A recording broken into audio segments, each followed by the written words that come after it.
Aþena sigur á Danmörku aftur, en það var aðeins meira undir núna í þessu leik. Hvernig var hugarfarið komandi inn í þennan leik? Við ætlum bara að koma í brjálæðar sko og mér fannst við gera það, mér fannst við koma ótrúlega vel í leikinn. Síðasti leikur ykkar á móti Danmörku, hann var mun jafnar heldur en þessi. Hverju breytið þið í dag sem að... Ég held bara að við höfum mætt miklu tilbúnar í dag.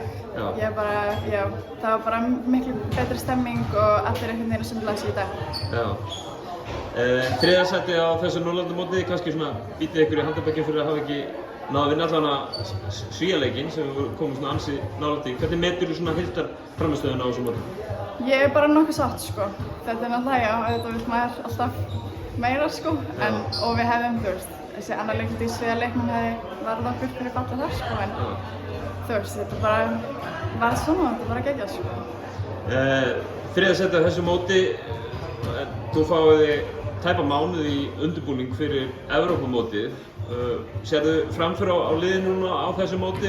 Já, 100%. Þetta var frábært mót til þess að fá til þess að, þú veist, bara ná að slíka okkur betur saman og koma okkur saman sem lið sko. Á leiðinni til Craiova í Rúmeníu á Evrópumótið núna 28. júlí, er það ekki, til 7. ágúst? Jú. Með hverjum er það að fara að spila þar? Með hverjum? Já, á móti hvaða liðum eru þið?